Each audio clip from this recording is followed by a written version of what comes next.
Director, and I welcome you to our second First Wednesday of the 2010-2011 season. It is our 6th year in hosting the lecture series, and it is now in 9 libraries across the state. So it's spreading far and wide. I don't know if we'll go any further than that, but it's in 9 of them.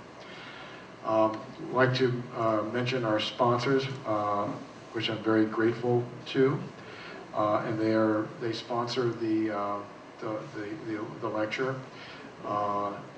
primarily in monetary terms, because we still have to come up with money to fund this, even though the Humanities Council does provide a match for it. But we still have to come up with some significant funds to host these 8 lectures.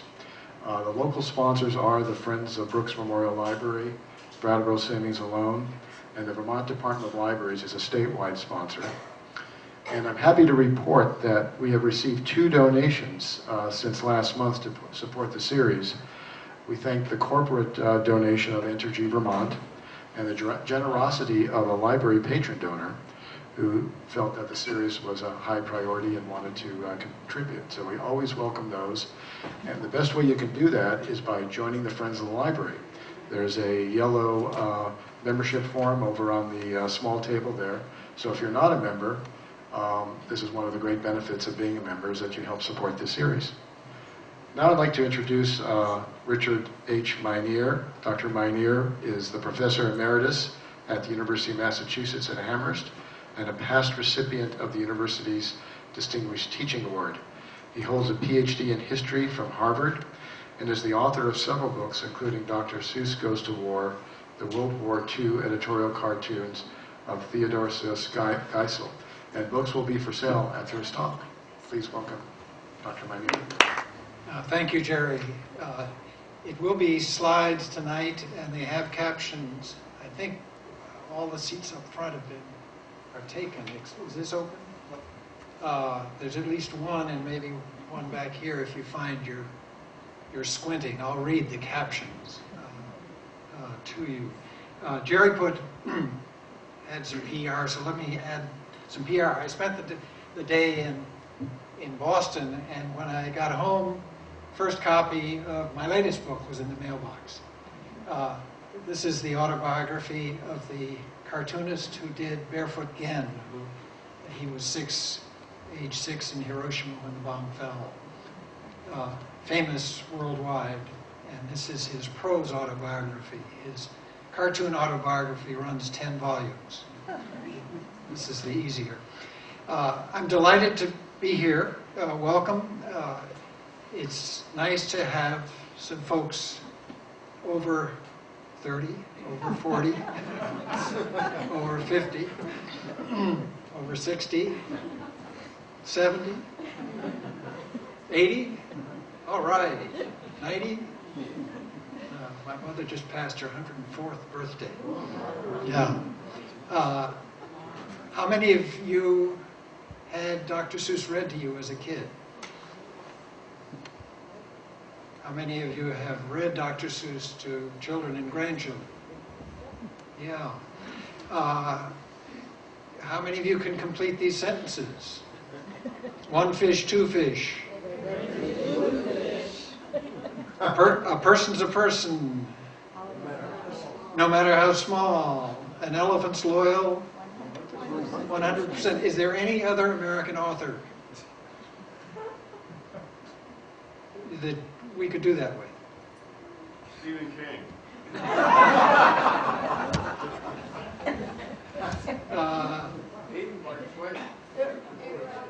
Edgar Allan Poe, maybe. If you're a poet, maybe Robert Frost or Emily Dickinson. A couple of children's authors. Yeah. What's that? A couple of children's authors. For people not, who are familiar with, not every. Not to the extent. I mean, think of J.T. Rowling and Harry Potter, and there aren't very many memorable sentences.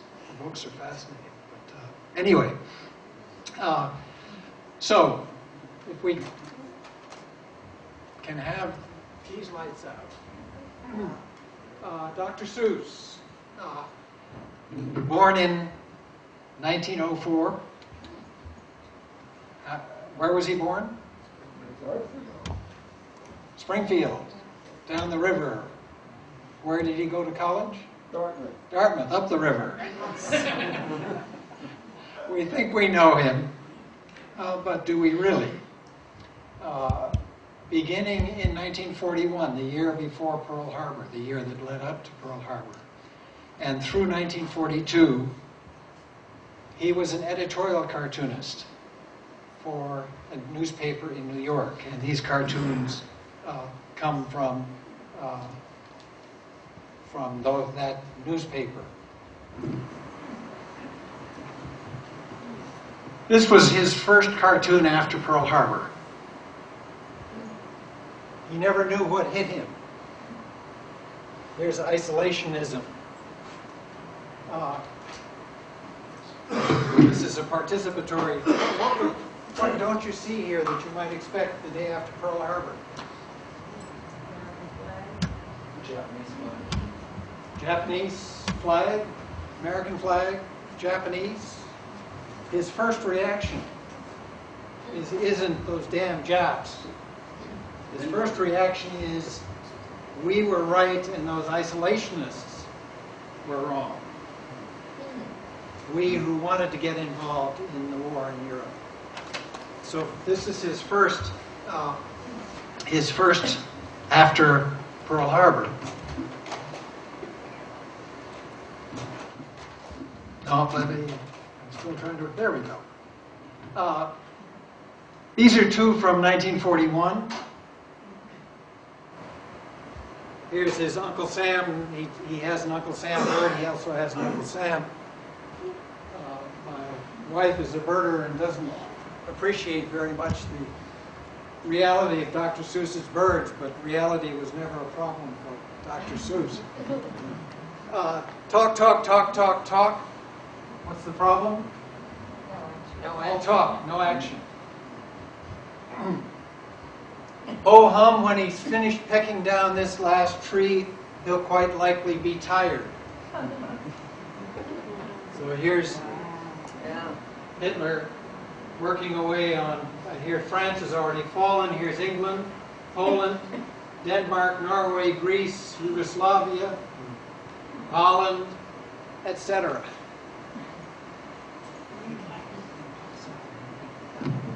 Okay. Yeah, thanks. How are we doing on focus? Okay.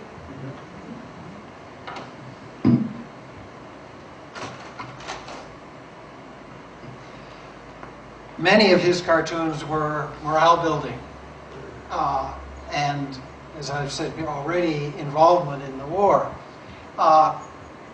Jeepers, is that me? Appeaser's mirror. Take one look at yourself and despair. The funhouse mirror. Over here, I was weak and run down. I had circles under my eyes, my tail drooped, I had a foul case of appeasement. Then I learned about guts, that amazing remedy for all mankind's woes. Now I'm taking it daily. Today I feel strong enough to punch Mr. Hitler right in the snoot.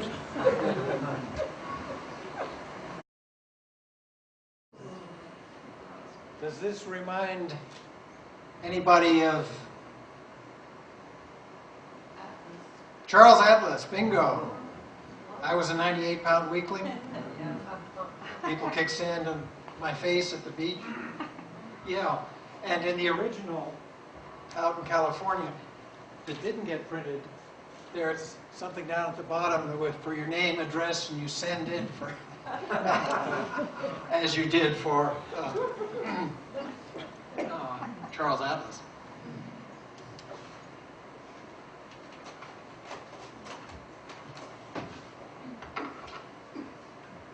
Charles Lindbergh. Lindbergh was the face of the America First movement in just before the war and into the war. And so he came in for special treatment by Dr. Seuss. United States of America, in God we trust, and how? The Lindbergh Quarter. Since when did we swap our ego for an ostrich?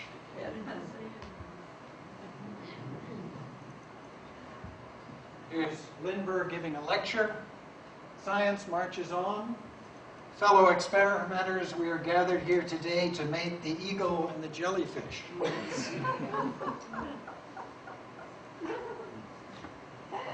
How many eyes does a jellyfish have? How many eyes does Dr. Seuss's jellyfish have? Again, he feels perfectly free to meddle with nature.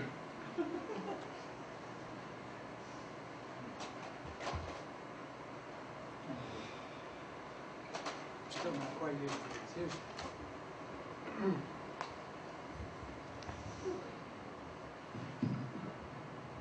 this. This self-satisfied lady is reading to her kids "America First" is across her sweater, and she's reading Adolf the Wolf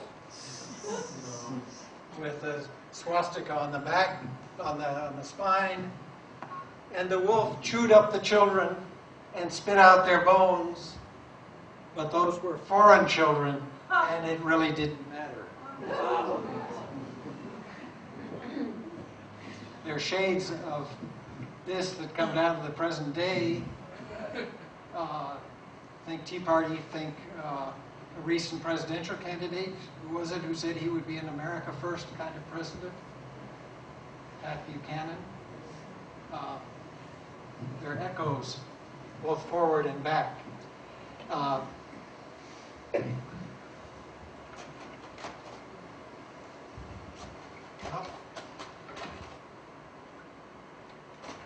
we go.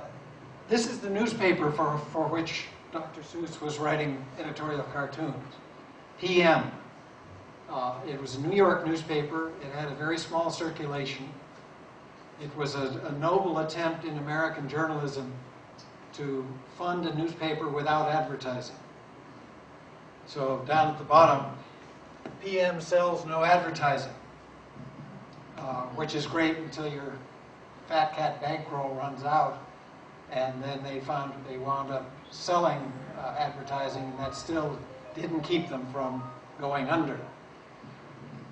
This is the Daily, 5 cents. That was, the New York Times was 2 or 3 cents at this time, so 5 cents was more than standard. We've seen this cartoon. This is the Sunday edition, which had 2 sections to justify the 10 cents.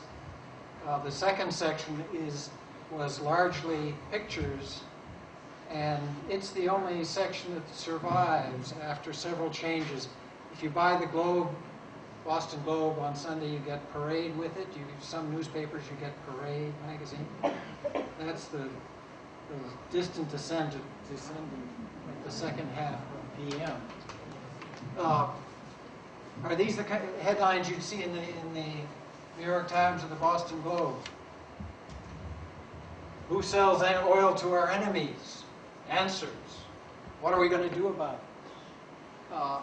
Aggressively left, aggressively interventionist, aggressively political, as we will see with Dr. Seuss. In a speech in Des Moines, Iowa, Charles Lindbergh spoke of the American race and the Jewish race, and that the interests didn't always coincide. And that and other comments got him labeled as anti-Semitic, and both PM and Dr. Seuss sailed into Lindbergh on that ground. Most newspapers didn't bother them, but PM it did. So here's spreading the lovely Goebbels stuff. Goebbels was the German information minister. Here's Lindbergh with a gas mask on top of this Nazi anti-Semite stinkwag. Hitler, the French wartime collaborationist, did it again, Laval. And only God can make a tree to furnish sport for you and me. Where does that come from? Joyce Kilmer. I looked in the newspapers at about the time of this cartoon. This isn't about the Holocaust. And Dr. Seuss finished cartooning before certain word of the Holocaust hit the United States. I looked in the newspapers for reports of lynching of Jews in France and couldn't find them. And I finally concluded that this was Dr. Seuss using the American idiom to speak of persecution. Put your finger here, pal. This is a Christmas time cartoon.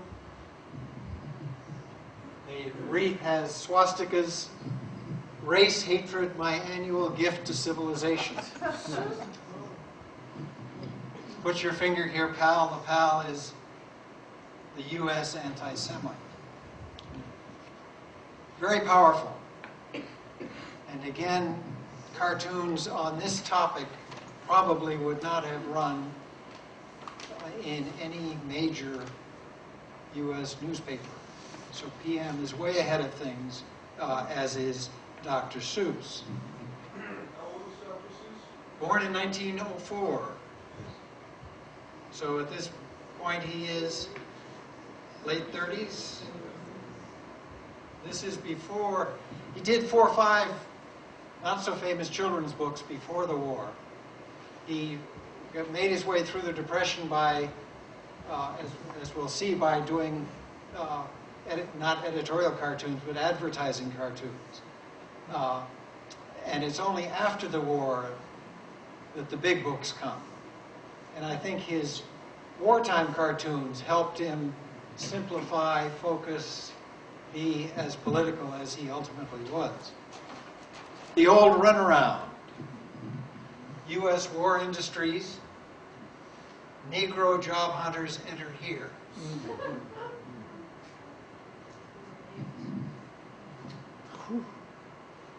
Listen, Maestro, if you want to get real harmony, here's his person, Uncle Sam, tapping on the shoulder of war industry. If you want to get real harmony, use the black keys as well as the white. Black labor, white labor. In that sense, Dr. Seuss was ahead of ebony and ivory. Yeah. So here too, Dr. Seuss and PM are well ahead of the game. These are cartoons would not have run in any major U.S. newspaper. War work to be done. No colored labor needed. And these two black laborers, there seems to be a white man in the woodpile.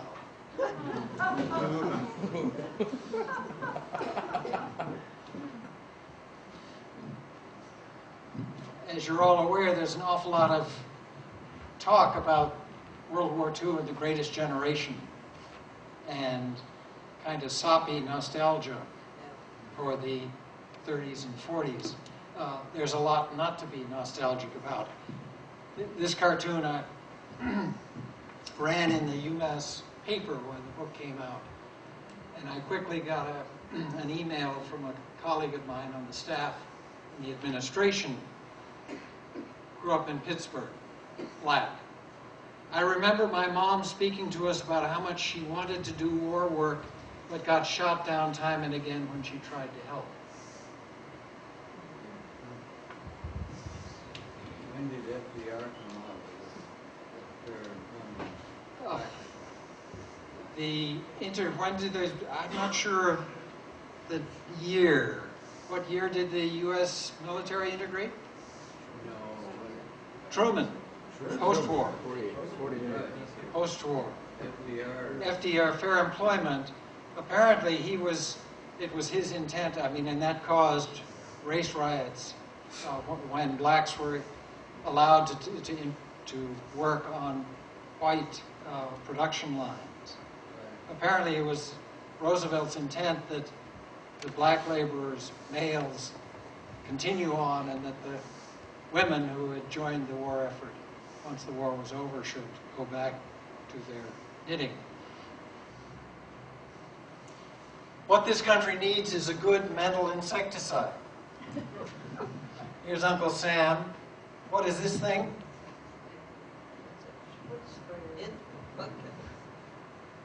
What was the name of it? Flit? Quick Henry the Flit? That's where Dr. Seuss made his money. He did the Quick Henry the Flit campaign. And so here is, gracious was that in my head. Out comes racial prejudice bug.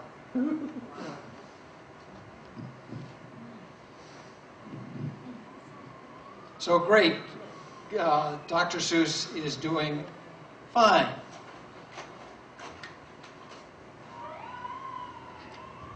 This cartoon ran in early February 1942.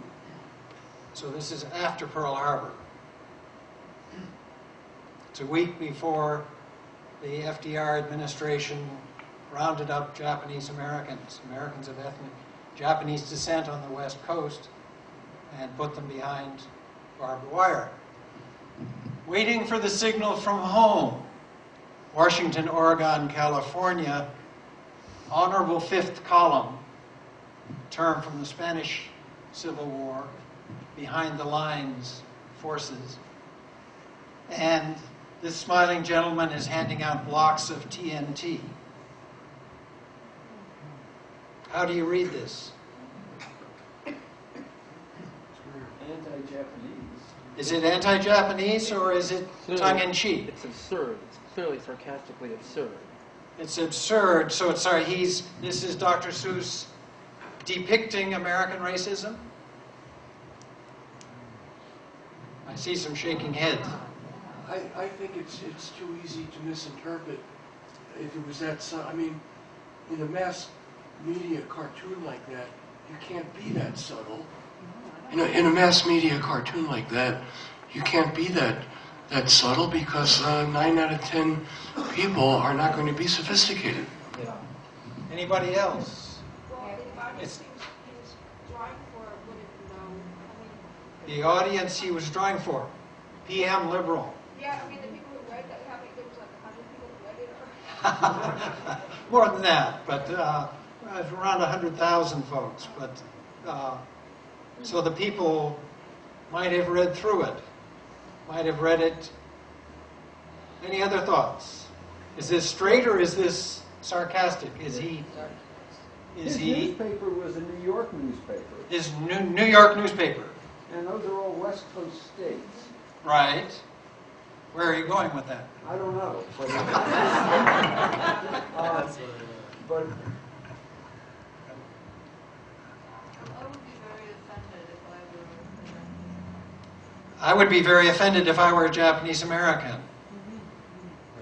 Is this Dr. Seuss depicting American racism, or is this Dr. Seuss embodying American racism?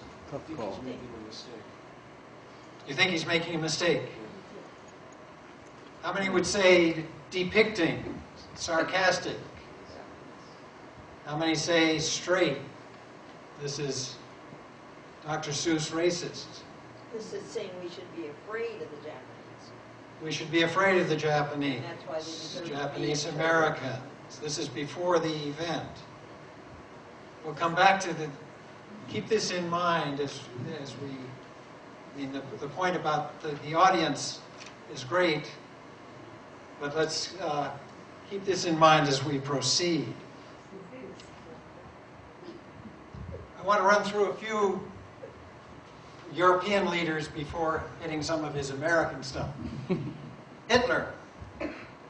Here's his picture of Hitler, and fairly standard, fairly consistent. Consolidated World Dairy, A. Hitler, proprietor. And this wonderful Seussian cow with a dozen or so hind legs and udders, starting with France, Czechoslovakia, Poland, Norway, around to Romania, Greece, Australia, Austria, and question mark.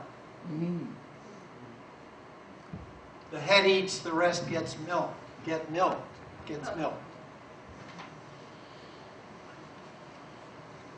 Ask yourselves, it's about his image of Hitler, because I think it bears thinking about. This was soon after Pearl Harbor, the latest self-portrait, Generalissimo Hitler. And here is his standard Hitler image, chin up, a brushed mustache, eyes generally closed, the hair. How evil is this Hitler? Not very. Again, I think I said that he was out of the cartooning business before there was certain word of the Holocaust. All four of his grandparents were born in Germany, Protestant. As a kid in Springfield, he went to German language church services. How many Hitlers can you find? Lots. That's a cop-out. 4, 5, 6. 6, 7, It shows Oh, on the his shield, 7. self. 1, 3, 4. He was, of course, a failed artist. 5. The horse. The bird on the shield has a mustache, eyes closed. The hilt of the sword. Full of self. Full of self-importance, absolutely. This wound up being the cover of my book. And I'll say something more about the cover in a little bit. It's partly because of his kind of insouciant Hitler that I think some of his most powerful cartoons are headless. What do you expect to be working at after the war? And here's John Q. Citizen polishing the boots of the Nazi. Second creation, the Nazi mold, melting down people and turning them into automatons.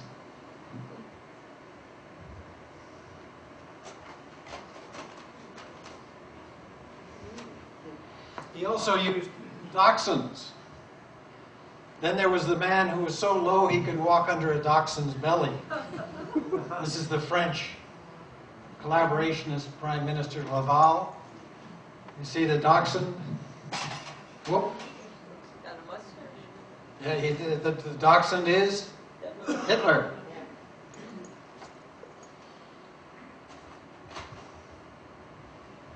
With Adolf in Egypt. The new hump dachshund you ordered, mein Führer, to replace the non-Aryan camel. Let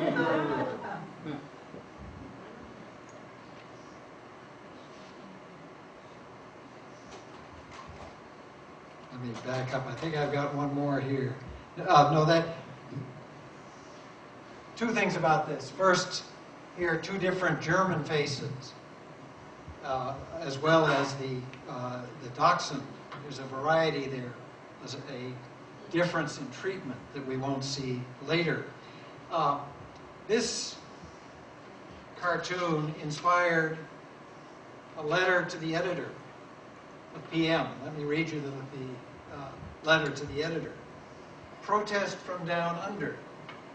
Dear editor, as a dachshund owner of many years standing at the curb and elsewhere, I am moved to protest.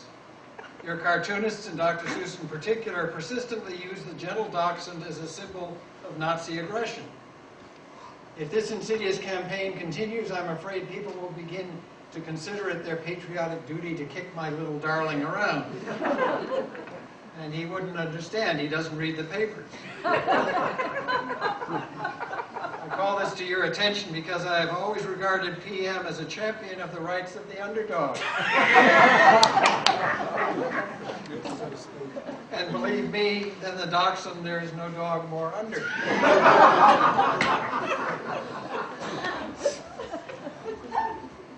To which there's a response from Dr. Seuss.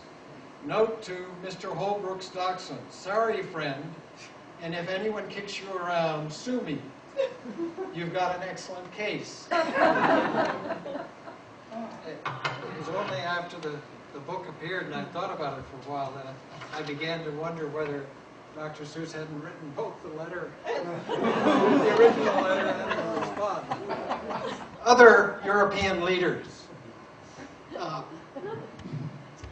Benito Mussolini, send anything but books. I've already got one. Bundles for Benito. And there's Mein Kampf strapped strategically under his belt. The background for this, as some of you may remember, is that before the Hot War, there was a Bundles for Britain campaign. And that blew by me until I was out giving this talk in California with Audrey Geisel in the audience. And somebody came up afterwards and said, my mother worked hard in the Bundles for Britain campaign. Here is Laval, the French premier collaborationist. Crawl out and round me up another 400,000 Frenchmen. This isn't Holocaust, this is forced labor. And Hitler is dressed up in kind of Valkyrie get-up. Of those two figures, who is the more evil? The Frenchman. Again, his picture of Hitler and the post-war picture of Hitler, there's some disparity. Second one for Mussolini, Rome town boy makes good, Benito cleans up Egypt. And he's the janitor coming up out of the cellar to vacuum the pyramid.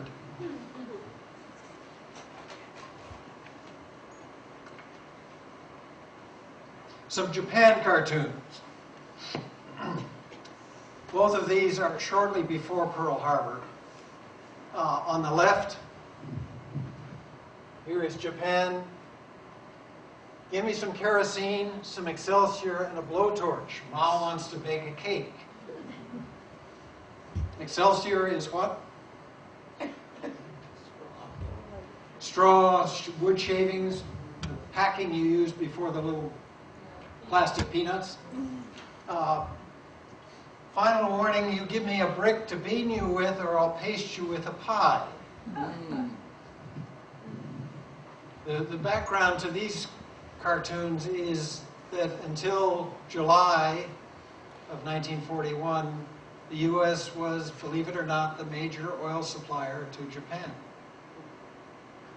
And in July, FDR, angered at Japanese actions in Indochina, stopped all sales of oil to Japan. Stroke of a pen.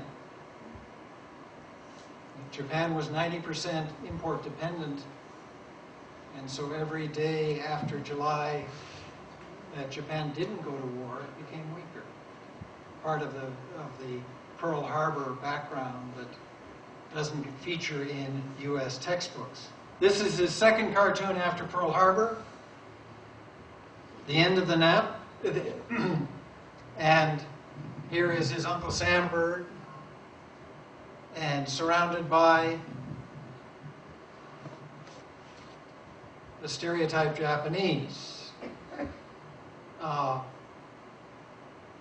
Judging from that cartoon only, how seriously does Dr. Seuss take Japan? Is this very seriously, or is this slapstick? These are firecrackers, slingshot, saw, and hammer. Seriously. Seriously, slapstick. Seriously. Seriously, we're getting both sides here. One of the fascinating things about cartoons is that you can read them in various ways. You bring as much to them often. And soon after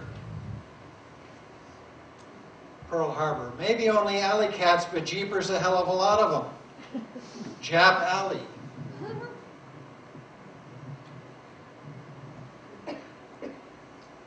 Stereotype?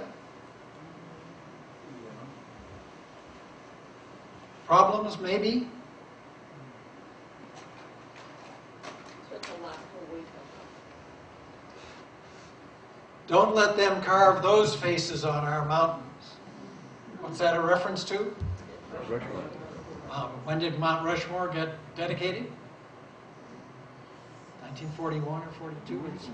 It's very topical. Buy U.S. savings bonds and stamps. Liberators of America. Here's his Hitler. And here, Hitler, historical, real figure. And his Japanese stereotype. That's not the emperor, that's not Tojo. Where it comes from is anybody's guess, and Gilbert and Sullivan may be as good a guess as any. What have you done today to help save our country from them? These cartoons did not inspire real serious concern by the readers. This is what got me started in the book. A student in one of my classes came on this in the Amherst local paper, 1942. He did, Dr. Seuss, the PM cartoons were not serialized, so they appeared only in PM. But he did some of these for selling war bonds, and those were, anybody was free to use them. And wipe that sneer off his face. How evil is his Japanese person? Not very.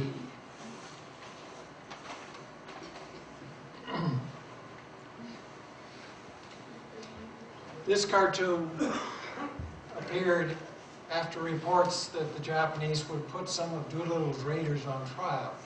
Doolittle's raiders, American flyers, bombed Japan March, April of 1942. Totally meaningless and fascinating. I mean, talk about kamikaze. Attack on Japan with bombers off of aircraft carrier. Bombers that were not carrier planes. Anyway, I appeal to the civilized world in righteous protest against American barbarism and inhumanity. This was the threat to put the ones they captured on trial. They ultimately executed 3. They charged them with having strafed schoolyards as they were bombing. Here's his stereotype. Arms ending in lobster claws, feet ending in bear paws. 1 year after Pearl Harbor, married exactly 1 year today. Here's Hitler. Here's his Jap stereotype in drag. Dr. Seuss clearly didn't know what a kimono does to the figure. And in the cradle, Hashimura Frankenstein. I think you could find the same kind of cartoon in anti-miscegenation, quote unquote, cartoons in the American South against black-white marriage. There's a long tradition of that kind of dealing. Early in 1942, he did a series, War Monuments. War Monuments. John F. Hindsight. Master strategist of yesterday's battles. Famed for his great words, we coulda and we shoulda. War Monuments number 4. To John Haynes Holmes. who spoke the beautiful words, "The unhappy people of Japan are our brothers." And here is John Haynes Holmes with his hand on the shoulder of his stereotype with a halo. This cartoon, John Haynes Holmes was a prominent Protestant pacifist preacher in New York, and this cartoon drew some comments. So let me give you some examples from letters to the editor.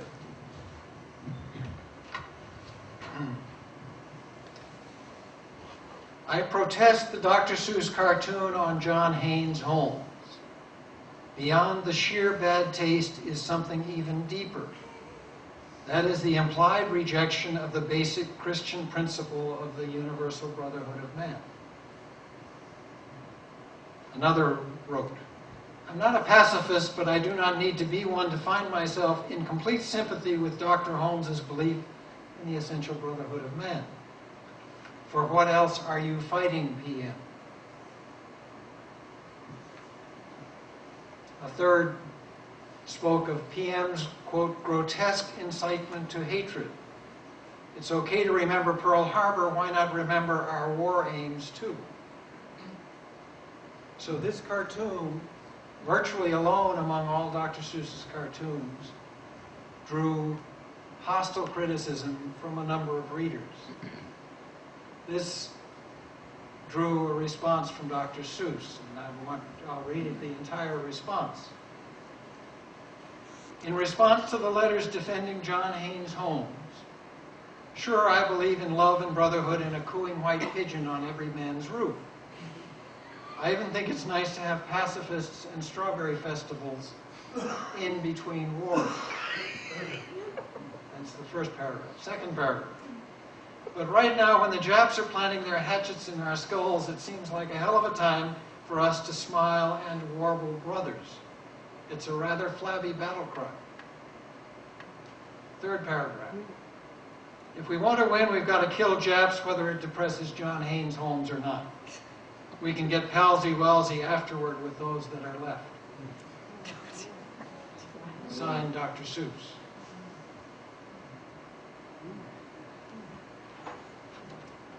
Is this the Dr. Seuss we think we know? What does that... Think back to the cartoon that we were split on, straight or ironic. What does that maybe shed some light there?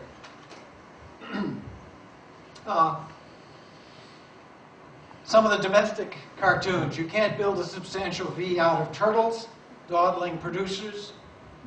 What does this remind you of, all you Seuss people? Yertle the Turtle. How many of you know Yertle the Turtle? Who is Yertle? Yertle's the one up on top. Right, the king. Yeah, Mac is the one on the bottom. Mac is the one on the bottom. And Mac burps, and then comes tumbling down. When Dr. Seuss first drew Yertle, Yertle had a Hitler mustache. Who is Yertle? Hitler. Almost all of Dr. Seuss's books after the war track back to earlier. Giving the Axis a lift. Step on it, kid. You've got gas and rubber to burn. U.S. Joyrider. When we were trying to figure out a cover for the book, the press's art director and I went through their 400 cartoons, and independently we said, this is it. This is Dr. Seuss. It's clearly Dr. Seuss. It's got a real vigor to it, and that would make a great cover, we said. So the press did up a dummy and sent it out to their sales agents. And very quickly they got the word back, get the stereotype off the cover. It'll make it difficult to sell. No problem with the Hitler, but a problem with the stereotype Japanese. And so the cover wound up that Hitler with 8 different, the statue with 8 different Hitlers, rather than this. How many women have we seen in these cartoons so far? Not very many. And if you look even today, there is no gender equality in editorial cartoons. Girdle shortage. If Madam will step into the fitting room. Here's Madam. Here's the girdle. And the torture machine. It's the torture machines, yes.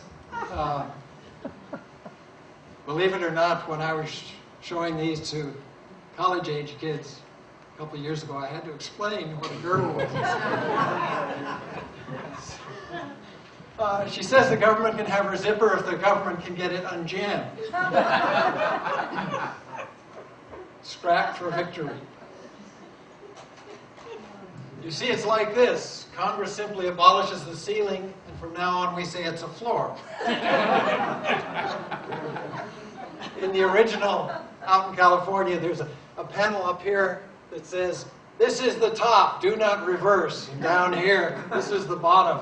He was scared stiff that an editor would take one look and turn it around.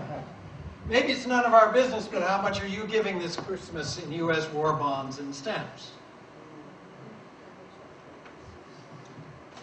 So a lot of his cartoons were not stereotype, but were morale building. After the war, he became, the Cat in the Hat, I think, was the first of the blockbusters. The Lorax. How many of you know the Lorax? That's Dr. Seuss's favorite of all his books. It's very dark. You know, what will happen to the seed? It's not clear at the end. We think of Dr. Seuss as a children's author, but virtually every book of his after the war has a political point. Even the One Fish, Two Fish was part of a literacy campaign to replace Dick and Jane, Spot and the dog. The Butter Battle Book, the Cold War. The two sides depending on whether you butter the top side of your bread or the bottom side of your toast. And you wind up with thermonuclear weapons and maybe destroying the earth. People said, "You're a children's author, stay away from the political stuff." And yet, virtually everything he did was political. He died before I got involved in doing this book,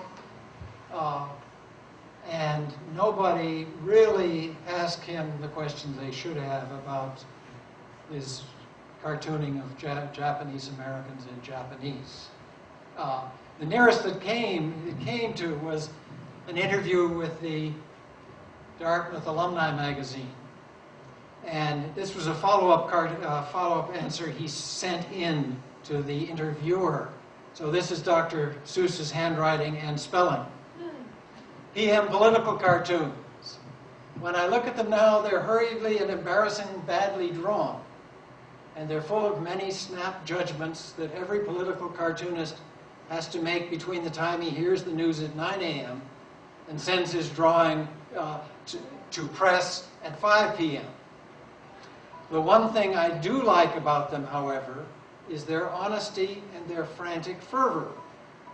I believed the USA would go down the drain if we listened to the America First-isms of Charles Lindbergh and Senators Wheeler and Nye, and the rotten rot that the fascist priest Father Coughlin was spewing out on radio.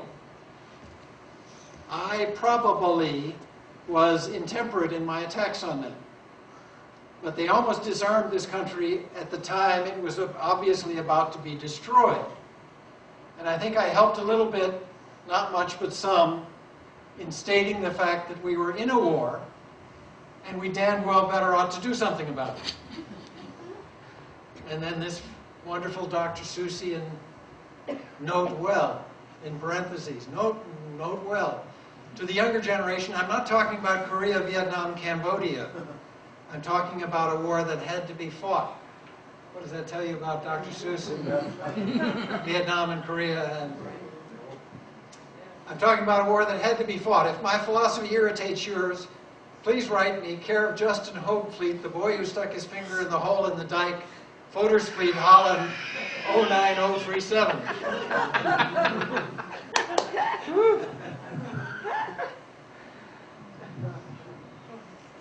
But as I said, nobody got to him on the Japan cartoons. Some of you may know the book, Horton Hears a Who. There was a pre-war one, Horton Hatches the Egg. Horton Hears a Who. His big ears hear voices on a speck of dust. And the speck gets kidnapped by a black eagle, Vlad Vladikov. It's written in 1950-51. Dr. Seuss had just been to Japan. Civilization on a speck of dust.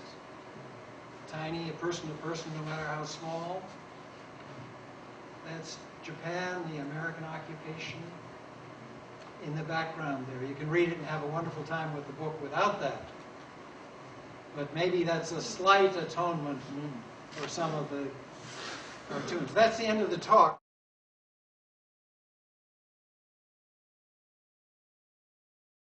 Go ahead.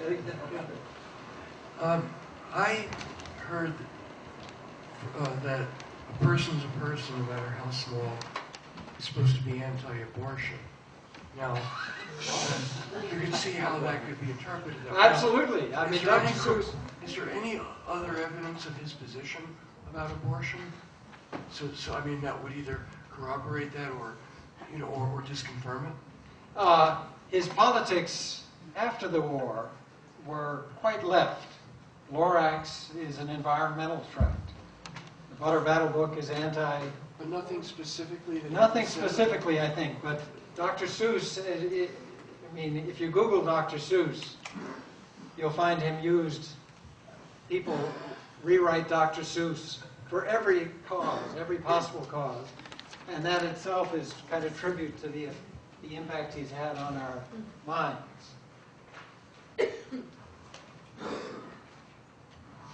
Yeah, in the back.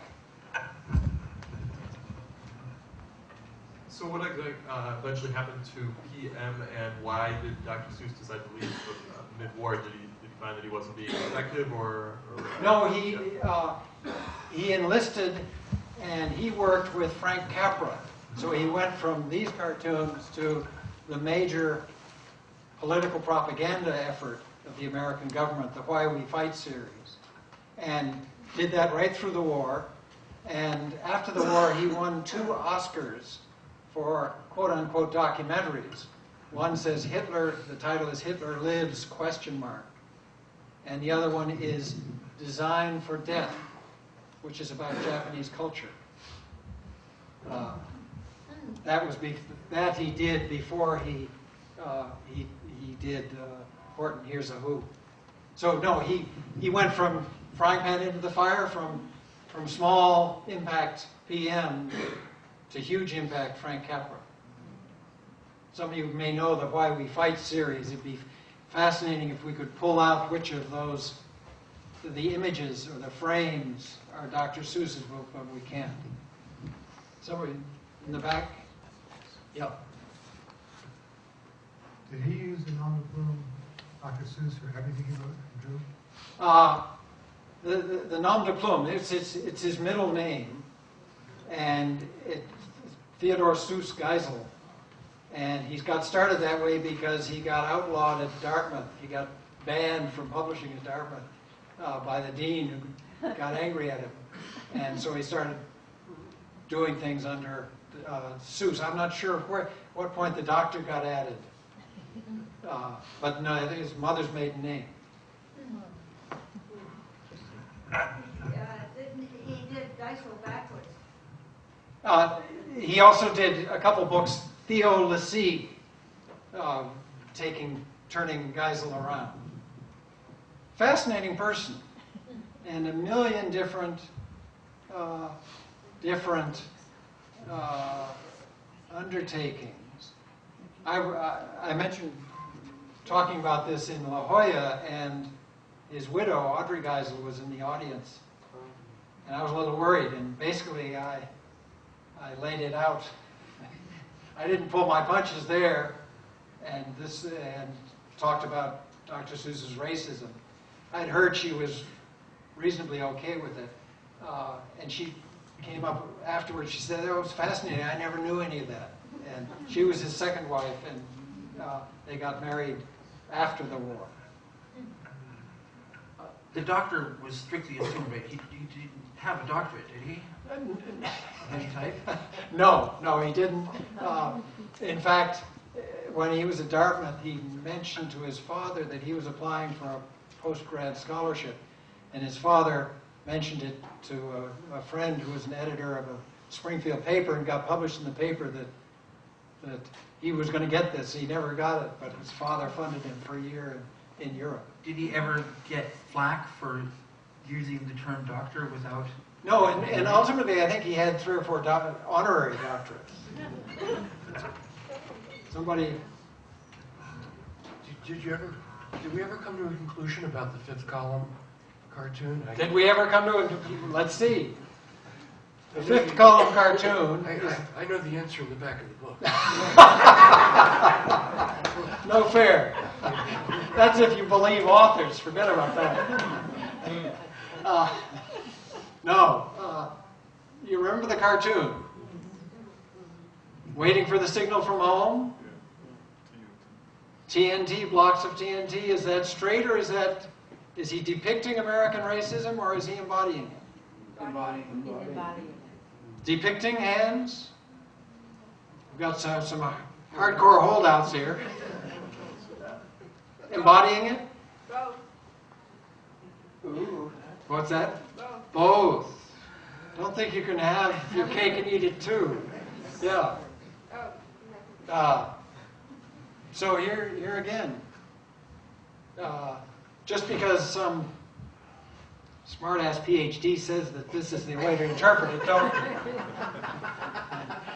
necessarily. You did say that there was not one single conviction for an act of sabotage by a Japanese American. Oh yeah, on that score, absolutely.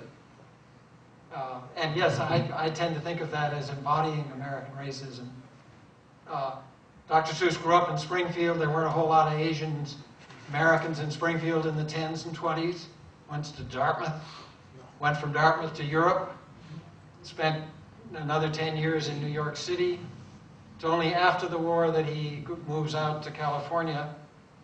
So I think it's a combination of lack of contact and kind of the Gilbert and Sullivan inherent making fun of Asians. It is interesting that with Hitler, he attacks them personally over and over again, but not Germans. But with the Japanese, he doesn't go after Tojo or Hirohito. It's whole cloth. It's whole cloth. And again, there are several Germans. There are some crew cut generals and Goebbels and Dachshund, and so he's...